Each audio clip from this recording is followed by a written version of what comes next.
ಅಂತಾರಾಷ್ಟ್ರೀಯ ಚಲನಚಿತ್ರೋತ್ಸವದಲ್ಲಿ ಕನ್ನಡ ಕಗ್ಗೊಲೆಯಾಗಿದ್ದಕ್ಕೆ ಸರ್ಕಾರವನ್ನ ಎಂಎಲ್ಸಿ ಕೇಶವ್ ಪ್ರಸಾದ್ ತರಾಟೆಗೆ ತೆಗೆದುಕೊಂಡರು. ಪರಿಷತ್ನ ಶೂನ್ಯ ವೇಳೆಯಲ್ಲಿ ಪ್ರಸ್ತಾಪಿಸಿ ಶಿವರಾಜ್ ತಂಗಡಗಿಗೆ ಪ್ರಶ್ನಿಸಿದ್ರು.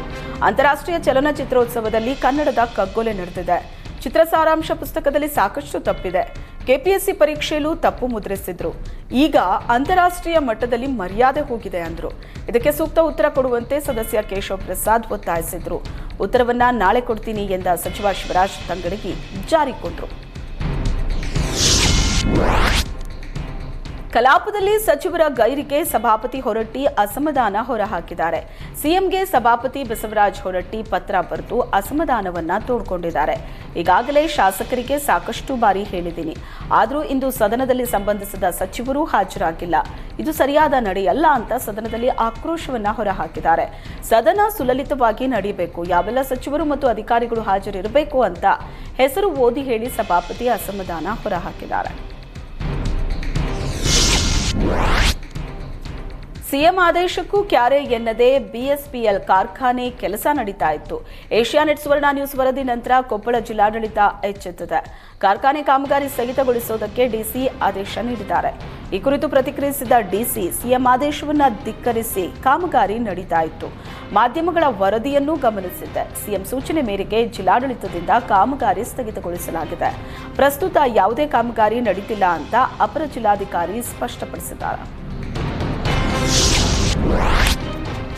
ವಿಧಾನಸೌಧದಲ್ಲಿ ರಿಕ್ಲೈನರ್ ಚೇರ್ಗೆ ವಿರೋಧ ವ್ಯಕ್ತವಾಗ್ತಾ ಇರುವುದನ್ನ ಸ್ಪೀಕರ್ ಯುಟಿ ಖಾದರ್ ಸಮರ್ಥಿಸಿಕೊಂಡಿದ್ದಾರೆ. ನಾನೊಬ್ಬ ಸಭಾಧ್ಯಕ್ಷನಾಗಿ ಶಾಸಕರಿಗೆ ಚೇರ್ ವ್ಯವಸ್ಥೆ ಮಾಡೋದು ನನ್ನ ಕೆಲಸ. ಶಾಸಕರನ್ನ ವೈರಿಗಳಂತೆ ನೋಡಬೇಡಿ. ಶಾಸಕರು ಎಲ್ಲಾ ವಯಸ್ಸಿನವರು ಇದ್ದಾರೆ. ಸದನದಿಂದ ದೂರದ ಹೋಟೆಲ್, ಶಾಸಕರ ಭವನಕ್ಕೆ ಹೋಗಿ ರೆಸ್ಟ್ ತಗೊಳ್ಳೋ ಬದಲು ಇಲ್ಲೇ ವ್ಯವಸ್ಥೆ ಮಾಡಿದೀವಿ. ಈ ವ್ಯವಸ್ಥೆಗೆ 4 ಲಕ್ಷ ಮೌಲ್ಯ ಆಗ್ಬಹುದು. ದೊಡ್ಡ ಮಟ್ಟದ ಹಣ ಬೇಕಿಲ್ಲ. 224 ಶಾಸಕರ ಅನುಕೂಲಕ್ಕೆ 4 ಲಕ್ಷ ದೊಡ್ಡ ಮಟ್ಟದ ಖರ್ಚಲ್ಲ. ಎಲ್ರಿಗೂ ಲೆಕ್ಕ ಹಾಕಿದ್ರೆ 2,000 ಬರಲ್ಲ ಅಂದ್ರು. ಬಿಜೆಪಿಯವರು ಕೂಡ ತಮ್ಮ ಸಭಾಂಗಣದಲ್ಲಿ ಚೇರ್ ಹಾಕಿ ಅಂತ ಹೇಳಿದ್ರು. ಹೀಗಾಗಿ ಸೀಮಿತವಾಗಿ ರಿಕ್ಲೈನರ್ ಚೇರ್ ಹಾಕ್ಸಿದ್ದೀವಿ ಅಂತ ಸ್ಪಷ್ಟನೆ ನೀಡಿದರು. ಪರಿಶಿಷ್ಟರ ಹಣ ದುರುಪಯೋಗ ಖಂಡಿಸಿ ರಾಜ್ಯ ಸರ್ಕಾರದ ವಿರುದ್ಧ ದಲಿತ ಸಂಘಟನೆಗಳು ಸಿಡಿದೆದ್ದಿದೆ. 30ಕ್ಕೂ ಹೆಚ್ಚು ದಲಿತ ಸಂಘಟನೆಗಳು ಬೆಂಗಳೂರಿನ ಫ್ರೀಡಂ ಪಾರ್ಕ್ನಲ್ಲಿ ಪ್ರತಿಭಟನೆ ನಡೆಸಿದೆ. ಬಿಜೆಪಿ ಮಾಜಿ ಶಾಸಕ ವೈ ಸಂಪಂಗಿ, ಎನ್ ಮಹೇಶ್ ಸೇರಿದಂತೆ ವಿವಿಧ ದಲಿತ ಸಂಘಟನೆಗಳ ಮುಖಂಡರು ಭಾಗಿಯಾಗಿದ್ದರು. ದಲಿತರ ಅನುದಾನ ದುರ್ಬಳಕೆ ನಿಲ್ಲಿಸುವಂತೆ ಆಗ್ರಹಿಸಿದರು.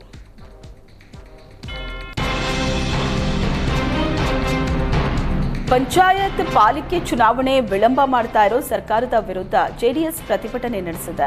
ಮೈಸೂರಿನಲ್ಲಿ ಜೆಡಿಎಸ್ ನಾಯಕರು ಪ್ರತಿಭಟನೆ ನಡೆಸಿ ಸರ್ಕಾರದ ವಿರುದ್ಧ ಆಕ್ರೋಶ ವ್ಯಕ್ತಪಡಿಸಿದ್ದಾರೆ.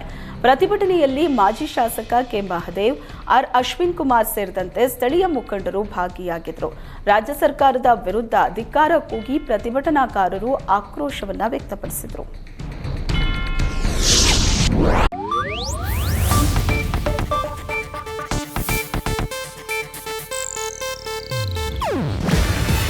ಇದು ಏಷ್ಯಾನೆಟ್ ನ್ಯೂಸ್ ನೆಟ್ವರ್ಕ್ ಪ್ರಸ್ತುತಿ.